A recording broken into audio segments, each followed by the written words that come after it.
안녕하세요. 가치경제 박명준입니다. 지난 영상에 이어서 극악무도한 범죄에 대한 합당한 양형을 계산해보는 네 번째 영상입니다. 바로 지난 영상까지는 피해 당사자가 입는 정신적인 피해와 육체적인 피해가 얼마나 되는지를 분석했었는데요. 오늘은 피해 당사자의 가족들이 입게 되는 피해의 정도를 분석하려고 합니다. 다시 한번 말씀드리지만 이번 사건의 합당한 양형을 산정하기 위해서 박사방 사건을 그대로 가져온 것이 아니라 유사한 사건을 제가 임의적으로 가정해서 설정하고 이에 대해서 풀어가고 있는 것입니다. 박사방 혹은 N번방 사건과는 비슷하지만 사건의 세부 내용이 조금 다르다는 것을 양해해 주시길 바랍니다. 하지만 산정한 양형은 아마도 대동소이할 것으로 생각합니다. 성착취 사건에서 피해 당사자는 만 15세 여중생 30명으로 가정했었습니다. 모든 피해 당사자는 만 50세의 부모님이 계시고 비슷한 나이에 동생이나 혹은 언니 오빠가 한 명씩 있다고 그렇게 가정하겠습니다. 부모님이 있게 되는 피해는 정신적인 충격입니다. 이 정신적인 충격은 피해 당사자인 딸이 앞으로 어떻게 살아가는지에 따라서 달라지게 됩니다. 지난 영상과 마찬가지로 딸이 결혼을 하는 경우, 결혼을 하지 않는 경우, 정신질환이 오는 경우, 그리고 종교로 귀의하는 경우로 나누어서 생각해 보겠습니다. 만약에 결혼을 하게 된다면 결혼을 하는 시점을 만 30세라고 그렇게 잡겠습니다. 가장 첫 번째, 먼저 결혼을 하지 않는 경우입니다. 딸의 나이가 만 30세까지 되기까지 부모님은 혹시라도 결혼을 할 수 있지 않을까라는 희망을 갖게 됩니다. 하지만 만 30세 이후에 이후가 되고 딸이 결혼 의사가 없다는 것을 확인하게 되면 부모님의 실망감과 낙심이 커지게 됩니다. 사건 소식을 듣고 딸이 만 20세가 되는 5년간의 기간과 30세까지의 10년간의 기간, 그리고 부모님의 연세가 100세가 되는 나머지 35년간의 기간으로 나누어서 생각해 보고자 합니다. 여기서 부모님의 나이가 50세라고 가정을 했고 수명이 100세까지라고 그렇게 가정을 했습니다. 피해자인 딸이 만 20세가 되는 5년간은 사건에 대한 충격 때문에 부모님의 정신 만족도가 25% 하락한다라고 판정이 되었다고 하겠습니다. 그리고 피해자인 딸이 만 20세가 되는 5년간은 사건에 대한 충격 때문에 부모님의 정신 만족도가 25% 하락한다라고 판정이 되었다고 하겠습니다. 그리고 피해자인 딸이 20세에서 30세까지의 기간에는 혹시라도 결혼을 하게 되지 않을까라는 희망을 가질 수 있기 때문에 정신적인 상심이 있기는 하지만 정신 만족의 하락도 조금은 줄어들어서 15%가 된다고 판정이 되었다고 하겠습니다. 그리고 딸의 나이가 30세 이후부터 부모님의 연세가 100세가 되는 35년간은 결혼을 하지 못하는 딸의 처지 때문에 부모님이 낙심을 해서 부모님의 정신 만족도가 30% 하락한다라고 판정이 되었다고 하겠습니다. 그러면 피해자인 딸이 결혼을 하지 않는 경우에 부모님에게 발생하는 정신가치의 하락은 다음과 같이 계산이 됩니다. 0.25 곱하기 5년 더하기 0.15 곱하기 10년 더하기 0.3 곱하기 35년. 전체적으로 부모님이 아버지, 어머니 두 분이 계시니까 2명을 곱하게 되고요. 그리고 결혼을 하지 않게 되는 이러한 경우의 확률이 각각 4분의 1로 봤으니까 여기서는 0.25의 확률이죠. 0.25의 확률을 곱하게 되고요. 그러면은 1.25년 더하기 1.5년 더하기 10.5년, 그리고 전체적으로 0.5를 곱하는 숫자랑 똑같고요. 그러면 6.625년이라고 계산이 됩니다. 30명의 가정을 모두 고려하면 여기다 30을 곱하게 되죠. 그러면 198.75년이라고 산정이 됩니다. 피해자인 딸이 결혼을 하는 경우에는 부모님의 정신 만족도가 조금 달라집니다. 만 20세까지 5년간과 만 30세까지 10년간은 각각 정신적 충격 기간과 정신적 상심 기간으로 각각 정신 만족도 25% 하락, 그리고 정신 만족도 15% 하락이라는 수치는 결혼을 하지 않는 경우와 동일하다고 판정이 되었다고 그렇게 하겠습니다. 그 이후 피해자인 딸이 결혼을 하게 되면 부모님은 여전히 딸의 결혼 생활에 대해서 근심을 하기는 하지만 결혼을 하지 않는 경우보다는 정신적인 만족도가 크게 상승해서 정신 만족도 하락을 5%라고 판정이 되었다고 그렇게 하겠습니다. 부모님의 정신가치 하락은 다음과 같이 계산이 됩니다. 0.25 곱하기 5년 더하기 0.15 곱하기 10년 더하기 0.05 곱하기 35년. 그리고 이 세 가지에다가 부모님이 두 분이니까 두 명을 곱하게 되고요. 역시 결혼을 하게 되는 경우 자체도 4분의 1의 확률이니까 0.25로 곱하게 되죠. 계산을 하면은 1.25년 더하기 1.5년 더하기 1.75년 전체적으로 0.5를 곱한 숫자와 똑같고요. 그렇게 되면 2.25년이라고 산정이 됩니다. 30가정을 모두 고려하면 30을 곱해서 67.5년이 됩니다. 피해자인 딸이 정신질환이 오는 경우에는 부모님은 정신적 충격으로 남은 50년의 여생을 보내게 되며 정신만족도 하락은 30%라고 판정이 된다고 하겠습니다. 계산을 해보면 0.3, 30%니까 0.3이죠. 곱하기 50년. 그리고 양부모님이니까 두 명 곱하기 이런 일이 일어날 확률이 4분의 1이니까 0.25를 곱하게 되고요. 계산을 하면 7.5년이 되고요. 여기다 30가정을 고려해야 되니까 30을 곱하면 225년이라고 계산이 됩니다. 그 다음은 피해자인 딸이 종교로 귀의하게 되는 경우입니다. 딸이 삶의 방향을 잡기까지 5년이 소요된다고 하고 만 20세에 종교로 귀의해서 평생을 산다고 그렇게 가정을 하겠습니다. 만 20세까지 5년간은 부모님의 정신적 충격 기간으로 정신가치 하락이 35%라고 판정이 된다고 가정하겠습니다. 그리고 만 20세에 종교에 귀의한 이후에는 부모님은 남은 여생인 45년간 정신적 안도 기간으로 5%의 정신가치 하락으로 판정이 된다고 하겠습니다. 0.25 곱하기 5년 더하기 0.05 곱하기 45년 전체적으로 2명을 곱하고요. 여기다가 0.25라는 확률을 곱하게 되고요. 계산을 하면은 1.25 더하기 2.25 전체적으로 0.5를 곱한 것과 같고요. 계산을 하면 3.5년 곱하기 0.5는 1.75년으로 계산이 됩니다. 여기에 30가정을 고려하면 52.5년이라고 산정이 됩니다.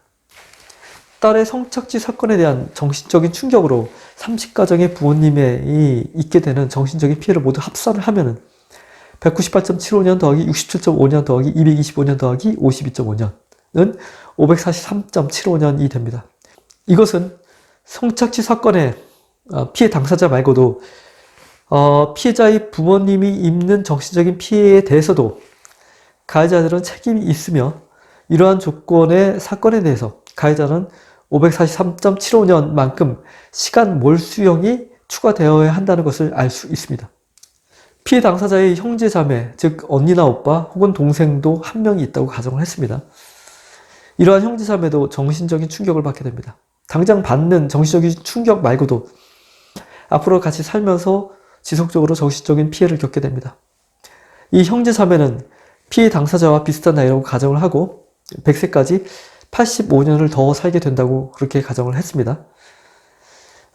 부모님의 경우와 마찬가지로 피해 당사자가 앞으로 삶을 어떻게 살아가느냐에 따라서 형제 자매가 받게 되는 정신적인 피해가 달라지게 됩니다. 피해 당사자가 결혼을 하지 않는 경우, 결혼을 하게 되는 경우, 정신질환이 오는 경우, 그리고 종교로 귀의하는 경우에 대해서 각각 살펴볼 텐데요. 각각 4분의 1의 확률, 즉 숫자로는 0.25에 해당되는 수치를 기대치로 갖는다고 가정하겠습니다. 각각의 경우에 대한 정신적인 피해를 산정하고 여기에 기대 확률인 0.25를 곱해서 나온 수치를 모두 합산하게 되며 30가구를 모두 동일한 조건이라고 가정하고 30을 곱해서 피해 당사자의 형제 자매들이 있게 되는 정신적인 피해의 기대치를 구하게 됩니다. 먼저 결혼을 하지 않는 경우는 5년간 정신적 충격으로 정신만족도가 20% 하락한다고 판정이 된다고 하겠습니다. 그리고 그 이후 40년 동안은 정신적 상심으로 정신만족도가 10% 하락하며 그 이후의 기간에는 정신적인 영향을 받지 않는다고 판정이 된다고 하겠습니다. 0.2 곱하기 5년 더하기 0.1 곱하기 40년 그리고 여기다가 0.25의 확률을 곱하고 형제 자매가 한 명이라고 했죠. 그러니까 한 명을 곱하게 됩니다. 이걸 계산하면은 1년 더하기 4년 그리고 전체적으로 0.25를 곱한 것과 같게 되고요. 계산하면 1.25년이라고 산정이 됩니다. 여기에 30가정을 고려하면 37.5년이 됩니다. 결혼을 하게 되는 경우에는 정신적 충격 기간 5년 동안 정신만족도 하락 20%의 판정은 동일합니다. 그리고 결혼하기 전까지의 정신적 상심 기간 10년 동안 정신만족도 하락 10% 판정도 동일합니다. 결혼 이후에 20년까지만 결혼이 잘 유지될지에 대한 정신적 근심으로 정신만족도 5%의 하락이 판정이 되었다고 하겠습니다. 계산을 하면은 0.2 곱하기 5년 더하기 0.1 곱하기 40년 에다가 0.25의 확률을 곱하게 되고요. 형제자매가 한 명이라고 했으니까 한 명을 곱하게 되면은 1년 더하기 4년에다가 0.25를 곱한 값과 같고요. 계산을 하면 1.25년이라고 산정이 됩니다. 여기에 30가정을 고려하면 37.5년이 됩니다. 결혼을 하는 경우에는 정신적 충격 기간 5년 동안 정신만족도 하락 20%의 판정은 동일합니다. 그리고 결혼하기 전까지의 정신적 상심 기간 10년 동안 정신만족도 하락 10%의 판정도 동일합니다. 결혼 이후에 20년까지만 결혼이 잘 유지될지에 대한 정신적인 근심으로 정신만족도 5%의 하락에 판정이 되었다고 그렇게 가정하겠습니다. 그러면 0.2 곱하기 5년 더하기 0.1 곱하기 10년 더하기 0.05 곱하기 20년 에다가 전체적으로 0.25라는 확률을 곱하고요. 한 명을 곱하게 되면은 1년 더하기 1년 더하기 1년 에다가 0.25를 곱한 값과 같고요. 그러면 0.75년이라고 계산이 됩니다. 30가정을 모두 고려하면 22.5년이라고 산정이 됩니다. 피해 당사자에게 정신질환이 오게 되면 피해 당사자의 형제 자매는 정신적 충격 기간을 보내게 되고요. 이때 정신만족도 하락이 80세가 되기까지 65년간 20%라고 판정이 되었다고 하겠습니다. 정신적인 피해를 계산해 보면 0.2 곱하기 65년 곱하기 0.25 곱하기 1명은 3.25년이 됩니다. 여기에 30가정을 고려하면 97.5년이 됩니다. 피해 당사자가 종교로 귀의하는 경우는 정신적 충격 기간 5년간 정신만족도 하락이 20%이고 이후 10년까지만 정신적 안도 기간으로 정신만족도 하락이 5%라고 판정이 되었다고 하겠습니다. 계산해보면 0.2 곱하기 5년 더하기 0.05 곱하기 10년 전체적으로 0.25의 확률과 한 명을 곱하게 되고요.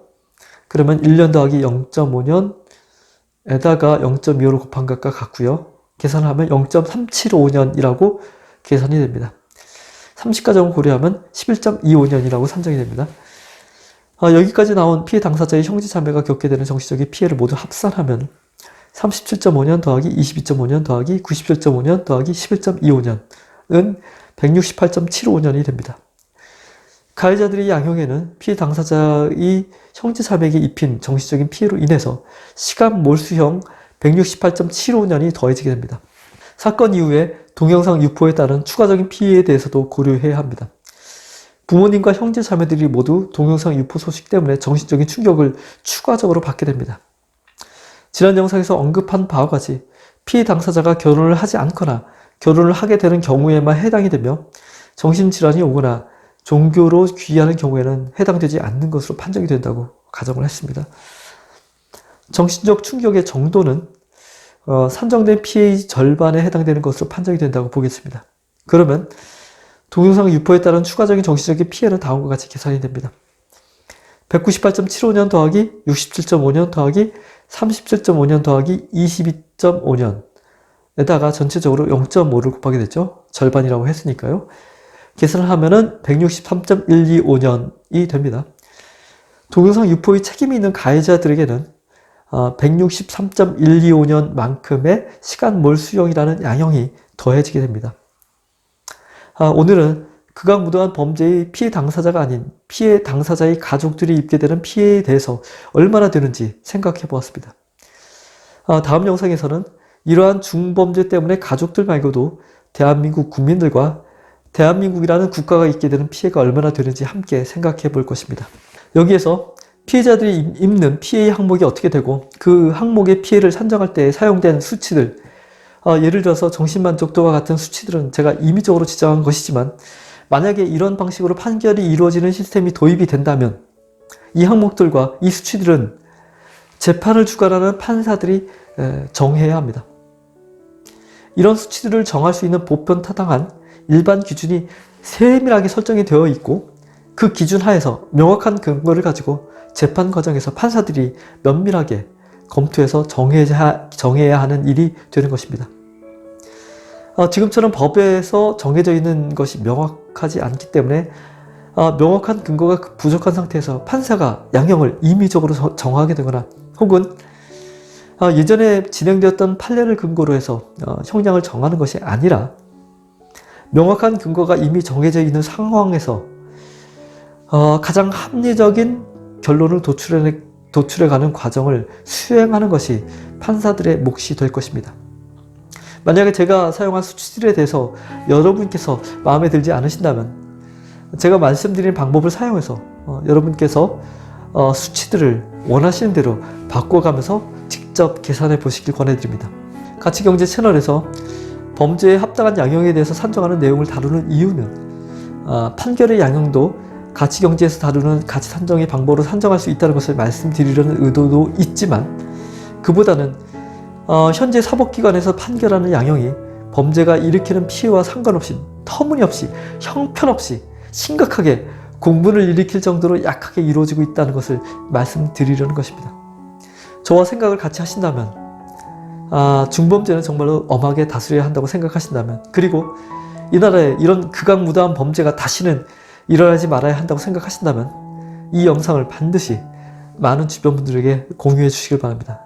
죄가 있는 곳에는 반드시 그에 합당한 벌이 내려져야 합니다. 극악무도한 범죄에 대해서 합당한 양형을 계산해보는 과정은 다음 영상에서도 그 내용을 이어가겠습니다. 오늘은 여기까지입니다. 좋아요와 구독 부탁드립니다. 감사합니다.